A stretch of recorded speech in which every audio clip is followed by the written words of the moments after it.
Hello guys, welcome back to my channel. आज मैं रिमझिम छोटी उम्र बड़ा सफ़र का महा एपिसोड बोलने जा रही हूँ। कहानी में बेहद ही गुस्से और टकराव के माहौल बना हुआ है, जहाँ परिवार के अंदर नया ट्विस्ट देखने को मिल रहा है। कहानी की शुरुआत में परिवार के लोग, खासकर प्रताप और बुआ माँ, रिमझिम पर बेहद गुस्सा है क्योंकि उन्हें लगता है कि उसके बंजारे परिवार और उनके बाबा भैरव की वजह से परिवार में हमेशा मुसीबत आती है।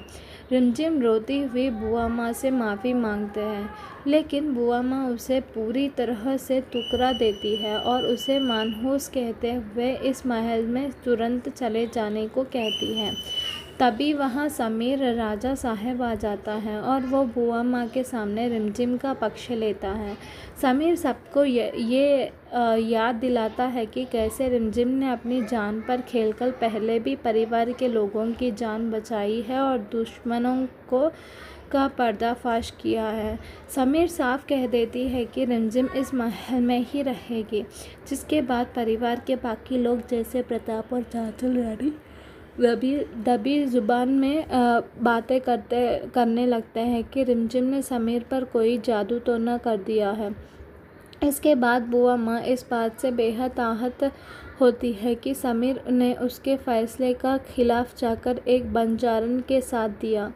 वो गुस्से में महल छोड़कर जाने का फैसला करती है और अपने बैग पैक करने को कहती है।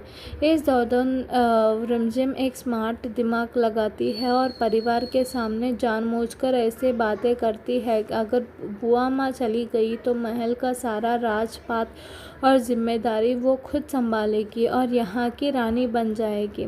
अपनी गद्दी और महल पर रिमझिम का हक ना हो जाए, इस डर से बुआ माँ अपना जाने का फैसला बदल लेती है और रानी के रूप में वहाँ रुकने को तैयार हो जाती है, जिससे रिमझिम का मकसद पूरा हो जाता है। तभी कहानी में सबसे बड़ा ट्विस्ट आता है जब बुआ माँ महल की परंपराओं और मर्यादाओं का हवाला देकर परिवार के सबसे खड़े सदस्य यानी समीर की दादी सा रुक्मिणी देवी को महल में बुलाती है।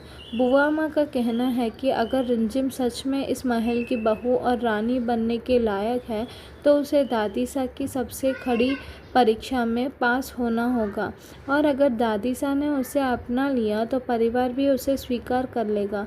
दादी सा का आने की खबर से चांचल और प्रताप पहले से डर जाते हैं क्योंकि दादी सा के नियम बेहद कड़े हैं।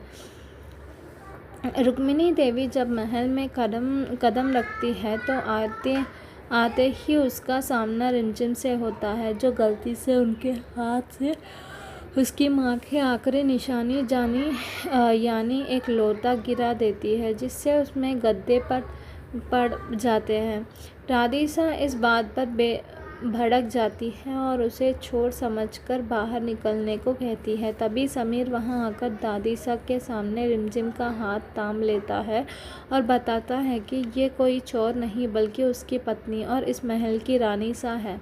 दादी सा इस बंजारा रिश्ते को देखकर बेहद गुस्से हो जाती है और कहती है कि जैसे इस लोटे में गद्दा पैदा है, वैसे ही उसके मन में रिमझिम को लेकर एक गांठ पड़ गया है जो कभी नहीं खुलेगी।